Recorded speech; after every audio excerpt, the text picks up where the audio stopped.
Hello and welcome to our webinar titled Equipping Staff for Authentic and Meaningful Engagement with Minority Students in both the virtual classroom and traditional settings. Our presenters today are Dr. April Willis, who's the Director of Operations and Business Development for National Virtual Teacher Association, and we also have Dr. Chris Harvey, who's the Mayor Pro Tem for Manor, Texas. Today's webinar will include a presentation followed by questions and answers. As questions arise during the webinar, please type them into the question section of your control panel. This webinar is being provided at no charge for ASMA members as well as non-members. This webinar is being recorded and it will be available for future review under the members section of ASMA.org. And with that, welcome Dr. Willis and Dr. Harvey, and thank you for being here today. Thank you so much, Tori, for having us. I am April, and I'm so excited to be back with you guys. We did have another webinar that we hosted with you several weeks ago. I hope that you enjoyed that one and that you are definitely looking forward to my conversation with Dr. Chris Harvey today. Before we jump right in, I would ask Dr. Harvey if you wouldn't mind just telling the listeners a little bit about your experience in education and the community. Okay, well, as mentioned, I'm currently the Mayor Pro Tem for the city of Manor, which just basically means I am the assistant to the mayor and lead budget, disaster relief, economic development, school, social, and community committees. I'm also I work in the school district full time. I have about 13, 14 leadership years in Manor ISD, as well as some leadership and teaching experience in Austin ISD, and several years of experience in higher ed as well. And so currently I'm working on building our academic partnerships office and department in Manor, and definitely enjoy getting opportunities to come and share with other educators, and looking forward to working with you all in human resources. So I do have a TASBO certification, Texas Association of School Business Officers, with the emphasis in personnel. So I have spent some time learning and studying some of what you all are experts in. So I hope I can answer some of your questions. Thank you so much. We so appreciate you being here. You come with a wealth of experience. I know whenever I look at your bio, I'm completely blown away because you've been with Manor for such a long time. I feel like you've held probably every position there is to hold in Manor ISD, which is incredible because it not only speaks to your level of expertise and your reputation in the community, but it also, to me, it kind of lets families know that, one, you've done it all, and two, there's nothing you're going to ask other people to do that you haven't already done. And then three, you have this connection with the community that people can't just step into. Those are bonds that are built over time. It's understanding your community over time. For those of you listening right now, both Dr. Harvey and I are in the Central Texas area, which was definitely hit by that winter storm catastrophe that we had last week. And it was interesting because when I had asked Dr. Harvey how he's doing, he first responded by telling me all about how his community is doing. And that is something that you only get if you are that embedded with the people that you are serving. So truly an honor to have you on here today. I look forward to this discussion as really being almost a thought leadership session. So for those of you who are also listening and aren't as familiar with Dr. Harvey's work, Manor ISD has done some really incredible work around virtual instruction and how they're specifically equipping staff for authentic and meaningful engagement with minority students, both the virtual classroom and the physical classroom. So I'm going to give Dr. Harvey an opportunity to speak a little bit more about that before we jump right into some of our questions that I'm going to ask him. And we do hope that you find this session to be an opportunity to learn some best practices from organizations like Manor ISD and experts like Dr. Harvey who are implementing the strategies that proximity learning also would like to share as best practices. So our goal today is really a thought leadership session where we're going to share some strategies and some best practices that hopefully you will be able to turn around and employ immediately. So before we jump into that first question, Dr. Harvey, would you please provide some background on what virtual instruction looks like in Manor ISD, both pre-COVID and during COVID? Okay, so we're very fortunate that we started on virtual instruction, and technology integration some years back. Probably around 2007 or 8 is when we started those initial discussions and implementation pieces. And so we went to one-on-one devices around 2009, 2010, and myself and a few others piloted virtual and hybrid learning opportunities back then. Even got an award from an international conference called NACOL, dealing with online learning, and have really just been building resources for teachers in regards to instructional technology, virtual learning, what it is, what blended learning is, and then we have a whole website that our instructional technologists, Mr. Park and Jacob, that they have built. It's a whole website full of resources and platform learning for teachers. And so we've been doing really teaching and training for prior to that, with the understanding at some point in time we were going to get to a different place in learning where there will be more hybrid. So I would say when it came time when COVID hit, the only thing we need to do was figure out how to get devices and internet to students. We already had the training resources and pieces for our staff already in place. That's incredible. You guys were definitely in an advantage that so many other districts across the country were not in. They did not have the opportunity to have already basically have done dry runs for years before COVID hit on what works and what doesn't work, and teachers knowing exactly how to continue to engage students in a virtual environment.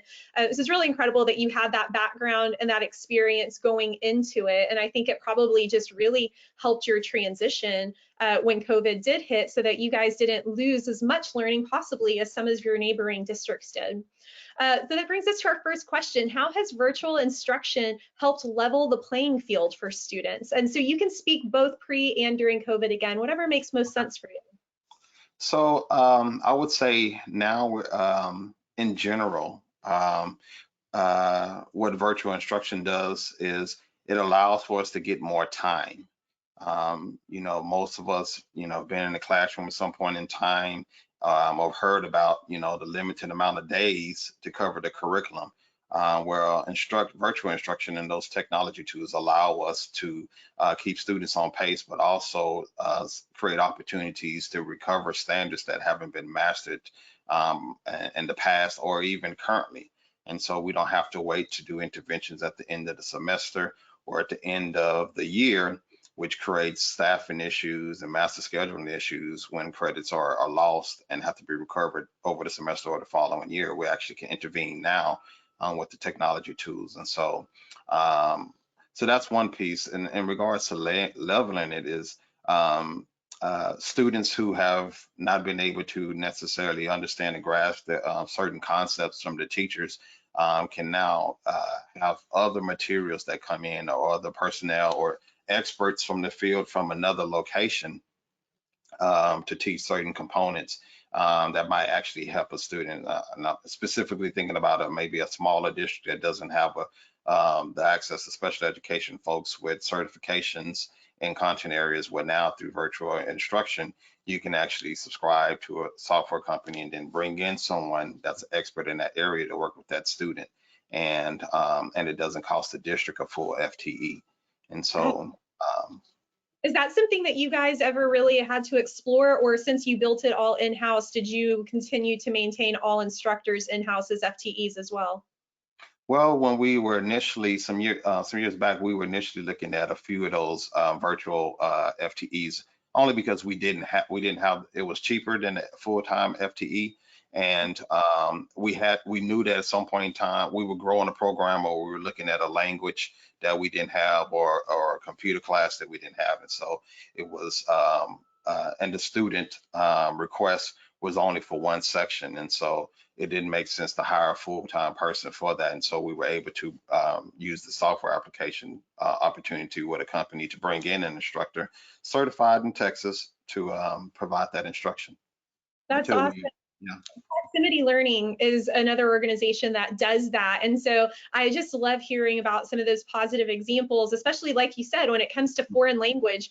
That's an outstanding example of when having a virtual instructor as opposed to an in-person full-time employee or an FTE, you're able to hire somebody part-time contract often, which is significantly less expensive. And then we also see that with a lot of AP courses, or the CTE courses, career and technology education, right? And then like you said, let's say your population just grew just a little bit and it needs you to add one extra section or one extra something. And it's like, oh my gosh, it's going to cost so much to do that. But if you're able to use the virtual instruction methodologies with a contract staff member, definitely can help make things easier. I also really appreciated what you said about credit recovery at the beginning of your answer when you were talking about leveling the playing field for students. So do you notice that you have these opportunities now and that students are aware that this is almost a privilege that did not exist years before? Do you think those students recognize that credit recovery virtually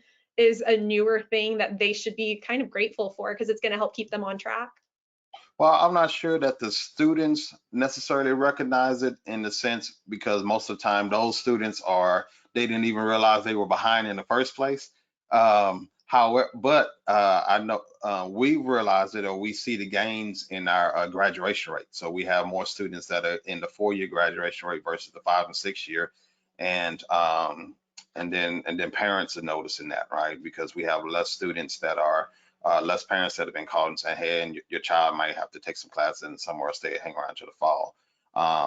What I would say that students are noticing is that maybe they're not filling as many classes now because we're intervening during the 6 weeks. And so if they've gone through middle school maybe, or even portion of high school where they weren't, where they had to wait until after they passed or failed a class to intervene, and I think they're probably looking at the report cards and noticing the difference. Ah, that's so good. We love hearing that. The increased graduation rates, I mean, that can make a world of difference. Not just for your school district, of course, looking good on paper, but that is literally changing the lives of children. So we love to hear those positive examples. So next question we've got up here, as an experienced administrator and a former educator in the virtual instruction environment, do you see any benefits or advantages that inexperienced educators might not see yet or quite understand? Because what we're hearing is there is a little bit of apprehension sometimes from a large number of teachers that are like, I was not trained to do this. Please put me in the classroom. I want to hug a kid. I don't like being behind the screen. What would you tell those teachers? So there is some discomfort that people are feeling, and I think it's just really more so of the fact that there's a pandemic happening, and you couple that with the lack of the training and skills, and so that builds a lot of anxiety and fear. And but we've at the same time, we've noticed that there's teachers on the same campus and a lot of times in the same grade level who have fully adopted, synchronous learning or asynchronous learning opportunities, and can boast and model for those teachers those best practices, and can show the student gains that are happening. I'll give you an example. In some situations, the asynchronous class allows for the student to get the lesson and then set up a specific Zoom time with the teacher to actually review the learning and ask specific questions. It allows the student to view the lesson or go through the process at their pace and pause when necessary and go rewind. A lot of times, sometimes teachers are talking and they're going too fast, and students miss those crucial points for note taking. And so that virtual piece allows for those things that don't necessarily happen in class. And then you have your students that are shy and don't like to ask questions, and it doesn't matter how many tools the teacher employs for randomization of questions to ensure everybody's participating. Some students will just clam up, and so the asynchronous allows for those pieces. And so those are some of the biggest advantages, that students are in their comfort zone and can be comfortable and not have some of the pressures of their peers looking at them and looking at their performance. Yeah, those are so good. I love to hear those good examples that we can kind of remind teachers, like, we know it can be a little scary. It's not really done at the pace that you would like it to be done at. And like you said, they lack training sometimes. There are some really great resources out there, though, that can support those teachers that don't feel like they have the training, or they were maybe not necessarily equipped to go into virtual learning at the speed that we needed them to. I know, for example, National Virtual Teacher Association, we mentioned them on the last webinar. That's an organization that is providing tons of free content. They've got free rubrics, free professional development course. And so we always encourage people to visit that site if they would like to kind of be able to provide more resources for their educators. Do you have any resources you would recommend? Yes, actually, the one we've employed for us is the Distance Learning Playbook. Okay. And so, and that particular book actually walks you through how to prepare, take standards, and then construct engaging online lessons, and even gives you some strategies and online tools to use for certain types of engagement, and how to make the tech tools functional versus just, tools, and basically keep from having a digital worksheet. Oh, So, perfect. Yeah. We love being able to provide resources to listeners at any time, because we do believe that in order for this to work, everybody needs to be working together in order to provide the high quality education that every student across the country deserves. So we appreciate sharing those resources. We've got another question for you. Do you feel that districts that have recently switched to virtual teaching are effectively helping their minority students' educational growth? If not, why? So we are specifically concerned about the minority students in this question. What can you tell us about that? so my initial thought would be no, and the reason why is because everything is right. Everything we're doing right now in education in general, there might be some that are different, is reactive to the pandemic. And so I think right now everyone is just trying to figure out what's the next step. That people are looking at school funding, HR folks are looking at funding and staffing pieces, and how are we going to be able to cover those units or FTEs or what have you. And so I don't think that anyone's specifically looking at how virtual instruction is impacting minority students, or how to tailor the curriculum in virtual instruction for student demographics that are underperforming. I think at some point in time people will get to that, maybe this summer. But I think I think what happened is, well, this, unfortunately, when things like this happen, the gap gets bigger, and that's just No, most survival. that totally makes sense. And I kind of appreciate that you had just mentioned what summer planning might look like. We do have another webinar coming up at the end of March, and it is going to solely focus on summer slide and what educators and administrators are going to be doing to kind of mitigate some of the loss that we have during the summer for students. But it will also be, like you said, an opportunity for proactive planning for what's coming up in the year, and how are you going to be able to meet the needs of students. Now that we've been living this for a year now, it's crazy to think that we've been doing this for a solid year. But then we also have the vaccine rollout. And so I think some people are looking like we've got a light at the end of this tunnel, and maybe things are going to start to resume to business as usual. This question isn't up there, but I am just curious, do you think things are ever going to go back to business as usual, or do you think virtual learning in some capacity is here to stay? I hope not. We need some reform in education, and we do not need to go back to only a traditional classroom situation. We really need to learn from the advantages of blended asynchronous and synchronous opportunities, and figure out and take it to the next level, actually, and see how we can use these tools and these opportunities to increase engagement, to increase student participation and achievement outcomes. And again, if we do this thing the right way, we can reduce some of our overhead costs. HR folks know that, uh, on the low end, 75%, but usually it's about 80 to 85% of district budgets are staffing. And, what if we became more creative and effective with using virtual and blended learning opportunities to engage with our students? We could use those funds for more direct programming or to enhance our career pathways. So, or dual credit opportunities, AP opportunities. So, I would hope we don't go back.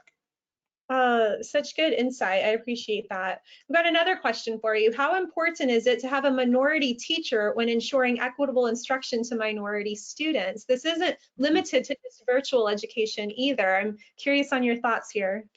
Okay. So, I've looked at a lot of different research, and I've seen the benefits of having. I guess a lot of the standards have the standard research statement that says a student benefits from having someone that resembles them in class. And then there's also a benefit for non-minorities to have a minority instructor. So, and usually that's wrapped around ending stereotypes and discrimination in school and also in greater society. And so you learn from each other, you get to see people. I think the big benefit for students is that minority students is usually the negative imagery that they see. And can be combated with positive by having an instructor who can also point them in the direction of people that look like them in other fields, so they can get a different perspective and widen their scope of career opportunities. That being said, one of the key factors that I think in regards to what students needs boils down to teachers that can build effective relationships. And so, so I think having someone that looks like you is important. But I can be the Black teacher for the Black students, but if I don't build relationships with them, then I'm the teacher that that should have been, not should not have been hired, or that the kids hate. And it doesn't make a difference. And so I still have to have to build relationships. I still have to be able to understand where my students are coming from. There was a district not too far from us here in Central Texas that was hiring Hispanic teachers, Hispanic leaders from one part of Texas, thinking that they could come to another part of Texas and work with Hispanic culture, but the cultural beliefs and values were a lot different, and there was a disconnect. And so you have to know how to build relationships, and then you have to be able to understand the students' culture. So not your own perspective, because I'm raised from a generation where we was discipline, and right now our students need a lot of love and attention and restorative practices and stuff. It's a lot different, even though they may have grown up in the same community I grew up in. So things are different. So you got to understand where they're coming from. And John Hattie's work, his meta-analysis study that he did, shows that there's a huge increase in student achievement if we can ensure that teachers know how to build effective relationships. And I think that piece is key. So cultural relevant curriculum, cultural proficiency, maybe having a population that's reflective of school demographics, but ultimately it boils down to student-teacher relationships. Oh, I love that. That's so important. And I also like that you were able to tie that back to some research. I know when I was a teacher back in the day, we had to go through flippins, capturing kids' hearts trainings. Yeah, You remember that? yeah. That was good. I did find it to be very beneficial though, and building relationships with my students, I absolutely think was probably the #1 success factor that I had when I was a teacher. Not only is it good for the students, it's also good for the teachers. I mean, when you have those strong relationships for your kids, that is the thing that drives you, that once, you want to come to work, you want to make them happy, you want to see them do well. And without those relationships, I do feel like it's probably just another job for somebody, because there is no emotional connection into what you're doing. Really interesting.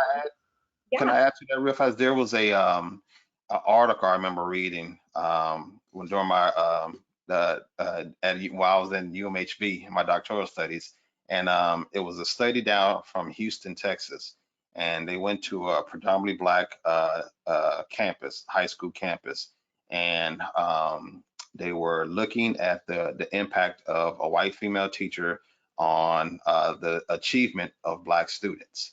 And they saw that she had the some of the higher performing academic numbers than Black teachers in the district. And they were trying to figure out what was the difference in that particular district. And one of the things they discovered was the cultural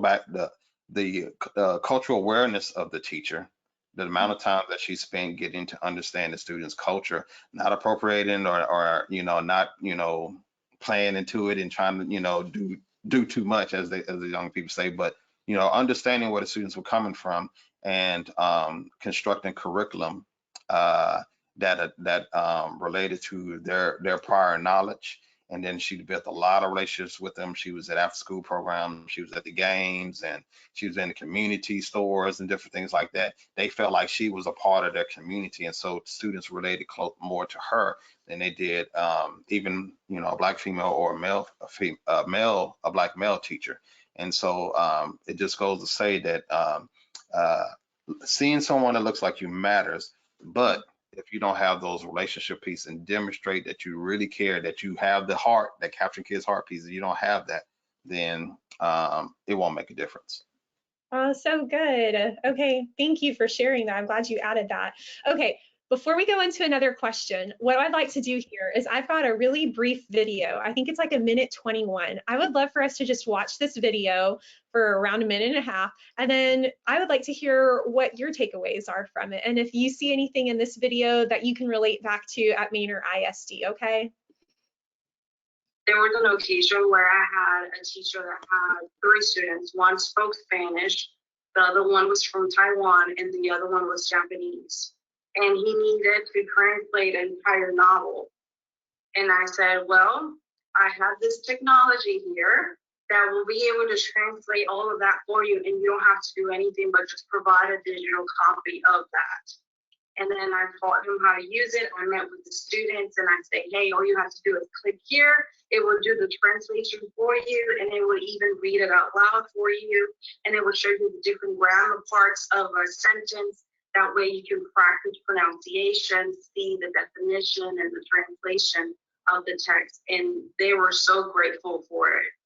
Then it became that even the English speakers decided to use that same tool, because it was going to read it out loud to them. So whenever they get tired of reading, they can just press the button and it will read it for them. So the entire classroom was reading the same novel in 4 different languages at the same time. And I think that was the best part ever. It was like, wow, you can use technology not just for creative games, but also, again, just to hit all those different learning styles and needs.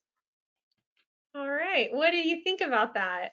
There was an occasion where I had a teacher that pause it before you tell me. All right, go ahead. What did you think about that? She's exactly right, and we use our online curriculum platforms to do just that. Not only for our language learners, where you can jump in and you can change the language of the questions and those pieces, but we also use it for the students that have lower reading levels, or students who learn by hearing.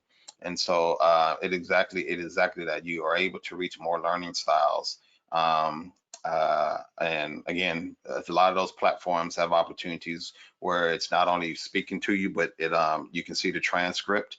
And then it also has note-taking opportunities, so that you can listen, you can see the person talking, you can hear it, you can read the transcript, or you can take notes right there on it. And so I definitely agree. Yeah, so an example probably of like assistive technology in a sense, but it isn't limited just to those who have disabilities. It's for people who are also English language learners. And this is also an example of a tool that can be used both virtually and in person, right? And it's so great when you find those tools that you can use on both platforms, because again, we are seamlessly integrating instruction. So it's making it easier for teachers. I don't have to learn a certain set of things for this and then another set of things for this. I can learn a bank of tools here that I can use interchangeably as needed. And I think that it can make such a difference when we're talking about the pressure we're putting on teachers right now and the expectations we're putting on teachers, if we can help them find tools like that, that could make their instruction easier despite virtual or in person. I think those are really gems. So good. I'm glad we had a chance to watch that video. I also want to remind our listeners that this marks the halfway point of the webinar, and we would love to have questions from you as well. So we have 4 more questions on our end, and then 1 more short minute-long video. If anybody else has any questions, though, please do submit those, and Tori's going to make sure that Dr. Harvey gets those from you, and we'll have time to answer as many as we possibly can. I would encourage you to definitely pick this man's brain, though. He's really intelligent, and he's been in the business for a long time. So please do ask him those important questions. And I'm going to ask you the next one. Are there parts of virtual instruction that are not helping the need to provide equitable access to minorities? So it's not virtual instruction, because if you're going to find, if you're going, whether you're doing an elements pathway and you're constructing your own curriculum, or you're hiring teachers through a company, you can find what you need if you want representation, or you can find the adult that you need, or you can have the curriculum ensure that it has, you can ensure the curriculum has is relevant culturally. It's more of the technology, the hardware, and the internet access that I would say makes it causes the issue of equity. Ensuring that that everyone has, a high-speed device, with the right processor and the capabilities with a camera and those kinds of things, versus, some students, I think when this started, a lot of students were on cell phones, and, so your cell phone plan doesn't have a good data plan, a good signal, then, you're cutting in and out of lessons, or there's 4 or 5 children in home, you have 1 device. And so I think it's more of access to the hardware, and then a good bandwidth internet at the house. Are there some innovative solutions that you heard of during COVID? Like one, for example, I remember hearing is another local school district equipped all of their school buses with Wi-Fi hotspots and parked them in the neighborhoods where they knew a lot of their lower income students lived. That way people had access to free internet during COVID. Of course, that's not a long-term solution, especially now that school buses are back in action, bringing kids for a lot of in-person learning. But are there other examples of that you can think of solutions to these access issues? So my hope would be that school districts, either on their own, or that they partner with their local government to purchase technology and Wi-Fi, because it was at one point in time, it was 75% reimbursable by FEMA. And now, from my understanding, based off of our new president, it's all 100% reimbursable. And so you can backdate that to January 2020 or February, whatever that start date was that FEMA had. So the idea, the best practice would have been to send home a device with every student, and provide those little Wi-Fi MiFi devices so that they could have internet at home. That's what we did in Manor, and to ensure that everyone had access and internet at home. There was I knew of some people that did the buses, but I think that would be the better thing to do, and that's actually covered in your reimbursed costs. So if you haven't done it, my understanding, you still may be able to do some of those things. That's great. And when you give those students those devices, are you expecting them to be returned at the end of the year, or are you gifting them for a certain number of years to complete their education, or what does that look like? So we've done both actually in our district. We've given, like, high school students prior to the pandemic, we checked it out. They received the device in 9th grade, and they returned it at their senior year. We saw mixed reviews on that, whereas some students, they damaged it or whatever. And so, we decided to go back to just a annual inventory check, and that's pretty much what we're going to do with continue on with right now is checking them out and then picking them up. We did, however, because COVID had started last year, we did extend opportunities for credit recovery through the summertime up until late August. And so students kept the devices then, and then they checked them in so we could do updates and any repairs necessary, and then gave them right back out in late August. And so I'm assuming we're probably, depending on where we are with credits and those kind of things in June, in May or June, we'll probably do the same thing in that. So. Very good. I'm also curious, it might be too soon to get this data now, but I'm wondering if we're going to see an increase in attendance, because when it had to be everybody comes to school, we know attendance rates can fluctuate, and definitely around different populations might not, again, have transportation access, or somebody has to stay home and watch younger siblings who can't go to school. And so there might be issues preventing students from being in person every day. But if you give them devices, you give them the internet access to use the devices, are we going to see them logging in every day? Because there's nothing preventing them from being present in class anymore. Do you know if you've been able to see a trend in increased attendance yet? So we haven't seen a trend of increase in attendance overall, but when we disaggregate the data and just look at all the attendance where there's students that were focused prior to the pandemic are focused now. Students that do have parental support at the house are logging in at least 70 to 80% of the time. Students that were our most at-risk students, we do see a lot of them that are trying to get in, but their attendance is the lowest. And so part of what we're doing to remedy that is those students are the ones that our social workers and counselors and teachers are being asked to reach out to and check in on a daily basis and call and email. And in some cases, our social workers are doing curbside visits to motivate them to stay on. But when there's a lot of obstacles, those obstacles that were there prior to COVID, and we're seeing that they're still impacting it right now. All right, interesting. Okay, so we kind of just addressed this question. I'm going to read it anyway, and then if you have anything else you'd like to add, feel free to, and if not, we can just keep it moving. But how has your district addressed the needs of students who are not able to access virtual instruction? Yeah, so that's exactly what we did. We got devices, and we gave every student a device. We had distribution Saturdays or weekdays, after school days, and we were at the school and we social distance, and we had devices, and they were in Ziploc bags with instructions on how to log in with the MiFi. So our technology director, Mr. Laredo, is an awesome guy, and his team, they really helped us put together nice little packages.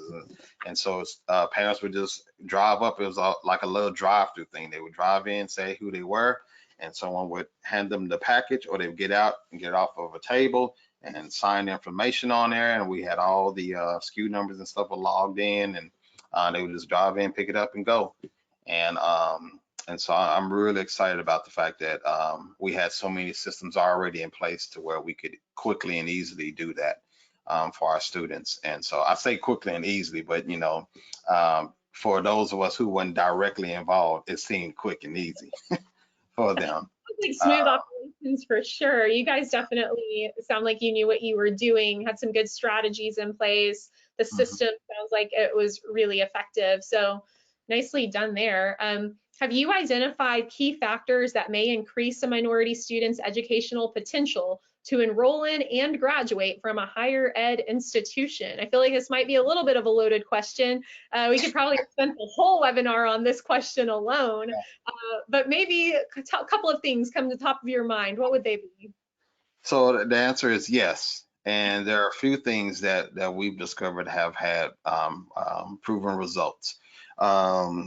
I would say in my own research, in my dissertation, I looked at the graduation, a correlation between graduation and Algebra 1 for minority students in Texas. And so what we saw was that it was beneficial for minority students to take Algebra 1 in 8th grade. And whether they passed it or not, we saw that they were going to graduate in high school and attend college. Graduate high school in 4 years and be eligible for college attendance. If they took Algebra 1 in 9th grade, we needed to have them pass at a 75% of mastery of the standards, not a 75% grade, because we know that sometimes grades don't reflect learning. And so 75% mastery or higher of the standards and we saw that they were graduating 4 years and possibly be eligible for college enrollment. Interesting. So you're tying it back to math performance. Well, that was my focus. So I Yeah. know for sure math there. I know College Board has similar research, but they looked at Algebra 2. So I wanted to see, I dove down a little bit deeper to see what was the prerequisite for the Algebra 2, and it was the Algebra 1. And I think they did look at other groups, all groups as well, but I was specifically looking at Hispanic and African American students. I also know that, go ahead. Oh, I was going to say, so when you have this background of knowing that math, Algebra 1, Algebra 2, so important for our minority students, now that we've got data, both in person and virtual, are you looking to compare that data to make sure your virtual instruction is still yielding the high standards that you had for in-person instruction? That's going to be the key, is when we get our Algebra 1 data, because prior to this, we were seeing really good numbers from our Algebra 1 students in middle school. And as a matter of fact, about 100% of all of our middle school students that took Algebra 1 passed the STAR test, the ELC in middle school, and for Algebra 1. And so it'd be interesting to see if there's a difference, and then tracking to see what the difference is. Now, I expect there to be an implementation dip, just because Algebra 1 there's a difference between doing Algebra 1 in person and then learning Algebra 1 to do that also at middle school. And so we expect that there's some age issues or whatever other variables that may play in factor. But once we get that data and try to narrow down to those, whatever the differences may be, I think, and we provide those skill sets to the teachers, then I think we'll be able to kind of compare, virtual to traditional and see. Exciting data. I hope I get to see that when you guys have made those evaluations and you've looked at what the numbers say. I think that'll be really interesting. Yeah. We've got one more question here. It's actually two questions in one. What teaching strategies do you see in the virtual classroom that are working incredibly well? And then what areas of growth do you notice rising to the top for most educators in a virtual environment? So what's working and what's not? Okay. So I would say the biggest things that are working, it goes back to teacher clarity, and the teacher really understanding the content and then the tools that he or she needs to use to get the content across in the class. And so when I've been able to observe classes, I've seen masterful use, and we use Zoom, so I'm speaking from that place. So the teacher's been able to masterfully use the chat to send questions and to solicit feedback, and then the share screen to integrate I don't know if you've seen this before, but it's like on Google, it's a random wheel thing where you can put in the student's name and you hit start, and it spins a wheel and it selects the student's name, and then they answer the question. So it's like a randomizer. So a teacher that is utilizing tools like that to select students, engaging them in a chat, and then also giving them good direction and putting them in breakout rooms for them to come up with a product and then come back from the breakout room and share their learning or share their product with the greater group. That's what I've seen, and I've seen the student products that are coming out of there sometimes equal or even greater than what students would have done in a traditional classroom. Yeah, I love breakout rooms for small group instruction, differentiation, project-based learning, all of those things that we know are best practices in real life in-person instruction. You can still do them in the virtual room. And so it takes a little bit of understanding what those tools are and how they work. But once you do have a strong hold on it, it's absolutely beneficial for student learning. Is there anything that you're noticing teachers are starting to maybe need a little bit more assistance around, or things that they might be falling short on?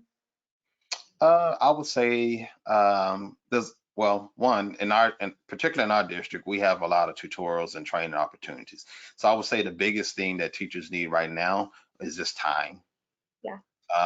And just some time to pause and slow down and get specific support. And that's one of the things that we've been doing is creating time on our PD days where we're diving directly into teacher development and specific strategies on virtual instruction. So like we're looking at those best practice strategies from Teach Like a Champion, and then we're saying, okay, this is how you would specifically do these things using the online platforms. Yeah. And so, and then we're also giving them the tools. So we're talking about Quizlet, Kahoot, Nearpod, Animoto, and all the type of apps that they can use to embed that can help them with those Teach Like a Champion strategies. And you're talking about, okay, how can you do cold call, or how can you do this, or how can you do that? So we give them, we're helping them to really look at those skills that we were already teaching them from Teach Like a Champion and showing them how to translate that into virtual instruction. And so time is the biggest thing, is, making sure that we're doing that. So because we do that, go ahead. I was saying, because we are able to create those asynchronous classes and sign students up sometimes to be a part of asynchronous classes, that allows us to have time for professional development during the day that we wouldn't normally have time for. That's so good. I was going to say, I feel like sometimes teachers can start to feel overwhelmed with the number of tools that are thrown at them. And so I think that one of the things that I would probably put on here as an area of growth for educators is to, in order to prevent yourself from feeling that overwhelmed, identify maybe your top 10 tools and really get to know them, like really dive deep, feel like you've invented them, like you could teach other people how to use it. And I think when you get that comfortable with a core set of tools like Kahoot that you can just use like at the drop of a hat, then it becomes a little bit less overwhelming, and they might feel like they have a little more control over their environment, and then they can expand out and add a few more tools maybe. But when you look at, you're like, oh my gosh, I have a list here of 50 things I'm supposed to be using to keep my students engaged. You can start checking out, because that becomes a little too much for them. But, yeah, we created what's called Instructional Absolutes. And those basically are where the district said, we want you to do these things. And it was just 5 things that expectation on instruction. And then the campuses looked at those 5 things and maybe added 2 or 3 more. And so just like you're saying, and the goal was to just say, look, let's focus just on these areas and connect these instructional strategies to these practices. And let's just fine tune these areas. So you're exactly right. I think that is crucial. Yeah. Just as a reminder to the people listening, this is our last slide of the day. So if you have another question for Dr. Harvey, please do drop it in the chat. And while you guys are dropping those in the chat, we're going to watch one more really short video clip. And again, I would just like to hear your insights after this video.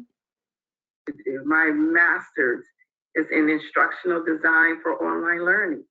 And so we're at a time where online learning is almost required, necessity. And even students who are going to brick and mortar colleges, for example, are still taking online classes. Both of my daughters who have graduated from college lived on campus and still took online classes. So the fact that we are introducing students at the high school level and the middle school level, and even now the elementary school level, how to learn online is phenomenal. It's great. COVID-19 interrupted education as we know it. And here we are now able to still offer continued education, distance learning, as they're calling it, through internet. And so education still continued because everything was already in place for it to happen. Access to the internet, learning management systems, having Zoom and other ways of video conferencing, and then having now teachers that are being trained for online education. Proximity Learning has been doing that for some time now.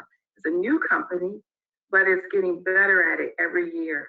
And so coming in early in 2016 made me feel a part of the growth process. And I've seen a lot of changes through the company. I've seen the growth, and I really enjoy being a part of it. All right, so going back to the first part of her video when she was talking about how online education is not new necessarily. We've been doing it at the higher ed level for quite some time. We're finally bringing it down all the way to the elementary level.